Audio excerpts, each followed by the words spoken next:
ব্যাপারে তো ওই সময় উনি ডিপ্লয়েডও ছিলেন না কোনো রকম, ওই সময় উনি পিএসও ছিলেন, প্রিন্সিপাল স্টাফ অফিসার ছিলেন, কিউএমজি ছিলেন। কাজে এই হত্যা যে অ্যাকশন, আর্মির অ্যাকশনের সঙ্গে উনি জড়িত ছিলেন না, এবং উনি কোনো জিওসিও ছিলেন না ওই সময়। এটা গেল একটা। 2 নম্বর হলো যে ওনাকে একটা কোর্ট অফ ইনকোয়ারির প্রেসিডেন্ট করা হয়েছিল এবং সেখানে তিনি যেভাবে সুপারিশ করার কথা ওইভাবে তিনি সুপারিশ করেননি। এটাই হলো তার অপরাধ এবং ওইভাবেই কিন্তু আমরা তার ব্যাপারে সুপারিশ করেছি।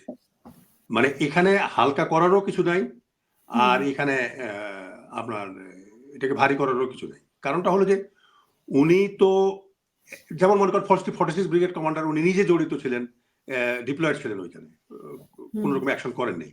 ওরকম অবস্থায় তো উনি ছিলেন না, তিনি একজন প্রিন্সিপাল স্টাফ অফিসার ছিলেন, চিফ অফ স্টাফ যেভাবে বলে সেভাবে উনি তদন্তের প্রেসিডেন্ট হতে বলেছে কোর্ট অফ ইনকোয়ারি, উনি হয়েছেন। তো হওয়ার ব্যাপারে তারপরে তিনি আমি কিন্তু বারবার বলছি যে উনি ভালোভাবে কিন্তু জিনিসগুলোকে তুলে এনেছিলেন, খুব ভালোভাবে ইনকোয়ারিটা করেছিলেন ওখানে। কেন ওখানে তো একজন নয়, আমার মনে হয় 23 জনের না কতজনের সদস্য ছিল। তো উনি শেষে এসে আর ওইভাবে দৃঢ়তার সঙ্গে যে সুপারিশগুলো করা দরকার সেটা উনি করেন নাই। বলছেন যে আরো ইনকোয়ারি দরকার, আরো ইনকোয়ারি। যে সময় আলামতগুলো ছিল সবকিছু ছিল, তাছাড়া পলিটিশিয়ান যারা তাদের স্টেটমেন্ট উনি নিতে পারেননি। তো এই বিষয়গুলোকে আমরা দেখে বিচার বিবেচনা করে তার ব্যাপারে আমরা সুপারিশ করেছি। কাজে এখানে হালকা আমরা নিজেরা করার চেষ্টা করি। কারণটা হলো আমরা হালকা করলে, আমি আমার সদস্যদেরকে বলেছিলাম, কমিশনের সম্মানিত সদস্যদেরকে, যে আমরা যদি ফেল করে যাই তাহলে বাংলাদেশের স্বাধীনতা থাকবে না। কারণটা হলো যে এটা নির্ভর করতেছে আমাদের উপরে, যে আমরা কিভাবে এই জিনিসটাকে আমরা সামনে নিয়ে আসি এবং বিচারের জন্য আমরা সুপারিশ করি। কাজেই এটার স্বাধীনতা সার্বভৌমত্বের প্রশ্ন, এটা আমার জন্য যা সবার জন্য এটা। তো কাজেই আমরা কাউকে ছাড় দেইনি এবং প্রচলিত আইনে সর্বোচ্চ শাস্তির কথা আমরা বলেছি। ভারতের বিচারটা কিভাবে হতে পারে? এইটা ভারতের ব্যাপারে আমরা প্রথমে তো আমরা একটা অ্যাপ্রোচ নিয়েছিলাম, যেটা আমি অপোজ করেছি। সেটা হলো, কেন আমাকে তো সব যে মাননীয় সদস্য যারা আছেন আমাদের কমিশনে, তাদের সবার কথাই আমাকে শুনতে হয়েছে চেয়ারম্যান হিসেবে। তা আমি একটা ছিল যে আমরা ডিপ্লোম্যাটিক্যালি ভারতের সঙ্গে এটাকে ডিল করার ক্ষেত্রে আমরা একটা মতামত ফ্রেম করেছিলাম। কিন্তু আমি পরে বললাম যে না, আমরা সরকারের উপরে ছেড়ে দিই, এই সরকার কিংবা পরবর্তী সরকার ভারতের কাছে ক্ষতিপূরণ চাইতে পারে, চাওয়া উচিত বলে আমি মনে করি। ভারতের কাছে ক্ষমা প্রার্থনা চাইতে পারে, চাওয়া উচিত বলে আমি মনে করি।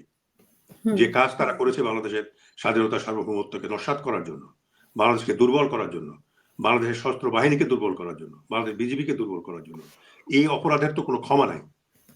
তো সরকার এটা চাইলে করতে পারে, সরকার যেভাবে চাইবেন পরবর্তী সরকার যে আসবে সে কোন দলীয় সরকারেরই তো আসবে। সেখানে আপনি আশা করেন কিনা দলীয় সরকার আসলে এটার বিচার করতে পারে? না, দেখেন জুলাই বিপ্লবের পরে কিন্তু বাংলাদেশের অনেক জিনিস বদল হয়ে গেছে, যদিও রাজনীতিবিদদের মধ্যে সেই আগেকার ধারণাই এখনো বিদ্যমান। কিন্তু তারপরেও আমি সবাইকে বলবো যে পরিবর্তিত অবস্থাকে বিবেচনায় নিয়ে এই বিডিআর বিদ্রোহের বা হত্যাযজ্ঞের এই বিচারটাকে একটা খুব গুরুত্বের সহকারে নিয়ে এটা বিচার করা। তা না হলে আমরা স্বাধীন থাকবো না ভবিষ্যতে। কেননা আমাদের সশস্ত্র বাহিনীর পলিটিশিয়ান কেউ যেন সাহস না করে ভবিষ্যতে যে আমরা প্রতিবেশী দেশের সঙ্গে ষড়যন্ত্র করে দেশের স্বাধীনতা নস্যাৎ করে দেব। এটা যেন সাহস না করে। বলছে যে ডিজিএফআই ইচ্ছে করে ইন্টারনেট বন্ধ অফ করে দিয়েছিল। সেটা আমরা ইন ডিটেইল আমরা ইনভেস্টিগেশন করেছি এবং মোল্লা ফজলে আকবর, জেনারেল মোল্লা ফজলে আকবর যিনি বিদেশে আছেন, তাকেও আমরা ইন্টারভিউ করেছি, তার স্টেটমেন্ট নিয়েছি, তাকে আমরা জুমে নিয়ে এসে কাউন্টার কোশ্চেন করেছি। সব ব্যাপারেই আমরা কিন্তু পুরোপুরি ভাবে অবহিত হয়েছে যে কি ঘটেছিল। তদন্তের রিপোর্টটা পাবলিক করা হচ্ছে না কেন? মানে আমি যতটুকু জানি এটা তো কেবল গেল 30 তারিখ, আর আজকে হলো আপনার কয় তারিখ বলেন? এই কয়দিনে কি এটা সম্ভব? 11 দিনে এটা সম্ভব? আর ওখানে তো আছে প্রায় আপনার 6টা ভলিউমে প্রায় 1000 পৃষ্ঠার উপরে।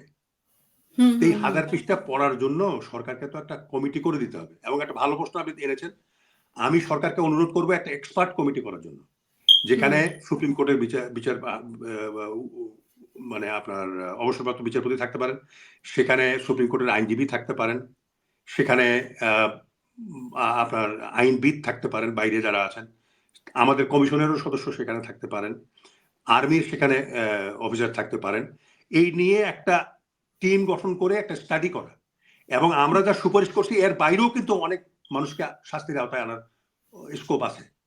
তো সেগুলো যাতে আনা যায় এবং যাতে ভবিষ্যতে এই লুফুল গুলোকে বন্ধ করে দেওয়া যায়, যাতে কেউ যেন সাহস না করে যে আমরা স্বাধীনতা বিক্রয় করে দেবো আমাদের প্রমোশনের জন্য, আমাদের টাকা পয়সার জন্য, বিদেশে আমাদের বাড়িঘরের জন্য, সম্পদের জন্য। এটা যেন করার সাহস কেউ না করে। কাজে আমি বলবো একটা এক্সপার্ট কমিটি করে এটাকে স্টাডি করার জন্য, তারপরে এটা আপনি বলছেন যে এর বাহিরেও অনেকে শাস্তির আওতায় আসতে পারে। তার মানে কি তদন্তের পরে যখন বিচার শুরু হবে সেই মাধ্যমে, নাকি তদন্তেরও আরেকটু কিছু? যখন বিচার শুরু হবে, আর যে এক্সপার্ট কমিটি এটাকে রিভিউ করবেন, যদি করেন আর কি, সেখানেও তারা মতামত দিতে পারেন যদি সরকার চায় যে এই সুপারিশের বাইরেও, যেমন আমি মনে করি একটা খবরের কাগজ বলেছে, ইংরেজি খবরের কাগজ, যেটা জঙ্গিবাদের কাজ, কিন্তু সেটা জঙ্গিবাদের কাজ তো নয়। জঙ্গিবাদ ওখানে কি ছিল বলেন আপনি? তো কাজেই এখানে তারা সুপারিশ করতে পারে যে না, এই এদেরকেও বিচারের আওতায় আনা যেতে পারে। আমার কথা হলো যে জঙ্গিবাদের কাজ কেন বলেছে? মানে এটা কি ভারতকে রক্ষা করার জন্য, নাকি আওয়ামী লীগকে, মানে ভারত আওয়ামী লীগকে রক্ষা করার জন্য এটা বলা হয়েছে? জঙ্গিবাদের মাধ্যমে তো সরকারকে খুশি করার চেষ্টা করেছে, সরকারকে রক্ষা করার চেষ্টা করেছে, আমি সেটাই বলবো। তো এটা একটা গর্হিত অপরাধ।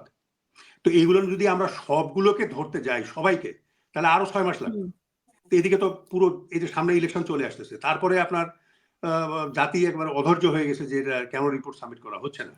তো কাজে আমাদেরকে করতে হলে, ইভেন আমরা তো শেষের দিকে রাত্রে 12টা 11টা পর্যন্ত অফিস করেছি, করে এটাকে সাবমিশনের ব্যবস্থা করেছি।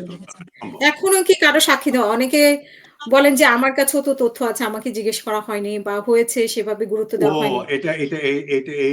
এটা বলা উচিত নয়, কারণ আমরা আমাদের ওয়েবসাইট খুলেছি, আমরা টেলিফোন নাম্বার দিয়েছি, আমরা প্রচার করেছি যে কারো কাছে যদি কোনো রকম ইমেল দিয়েছি যে কারো কাছে কোনো যদি এরকম তথ্য থাকে তাহলে আপনারা আমাদের কাছে লিখে পাঠান, আপনারা নিজেরা আসেন আমাদের এখানে এসে বক্তব্য। এটা এখনো সুযোগ আছে?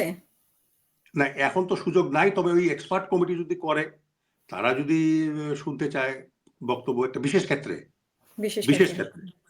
সেই হিসেবে দেয়া যেতে পারে, কিংবা কোর্টে যখন মামলা শুরু হবে তখন গিয়ে কোর্টে উনি স্বতঃপ্রণোদিত হয়ে সাক্ষী দিতে পারেন যদি তার কাছে ওইরকম ডকুমেন্ট থাকে। তবে আমি আপনাকে বলতে পারি আমাদের কাছে যত ডকুমেন্ট আছে এবং আমরা পেয়েছি, এই ডকুমেন্ট কারো কাছে নাই।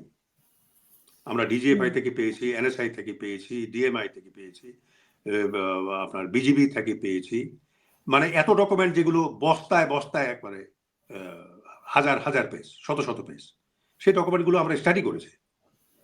তো এগুলো আমাদের চাইতে বেশি ডকুমেন্ট আর কারো কাছে বাংলাদেশে এই মুহূর্তে, তার মানে এইগুলাই যথেষ্ট, মানে এই বিডিআর হত্যার যথেষ্ট।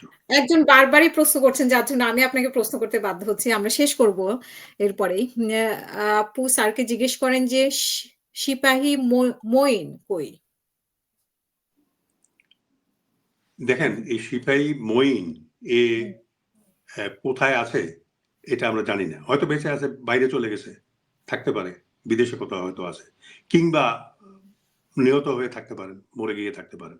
তো যাকে পাওয়া যায় নাই, তো ওই সিপাহীকে নিয়ে তো আর আমরা তদন্ত করতেছি না, বিকজ ওগুলো তো আমাদেরকে ওইটা আমাদের আওতার বাইরে রাখা হয়েছে, আওতার বাইরে রাখা হয়েছে। আর ওগুলো নিয়ে যদি আমরা পড়ি তাহলে তো আর এই তদন্ত করা হতো না।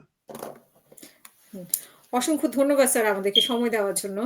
আমরা শেষ বক্তব্য আর কিছু মানে যুক্ত করবেন কিনা? আমার শেষ বক্তব্য হলো, এই দেশকে যদি স্বাধীন রাখতে হয় ভবিষ্যতে প্রজন্মের জন্য, আমাদের প্রজন্মের জন্য, তাহলে এই হত্যার বিচার করতে হবে, অবশ্যই করতে হবে। এছাড়া কোনো আর উপায় নেই, করতেই হবে যদি আমরা স্বাধীন থাকতে চাই জাতি হিসেবে।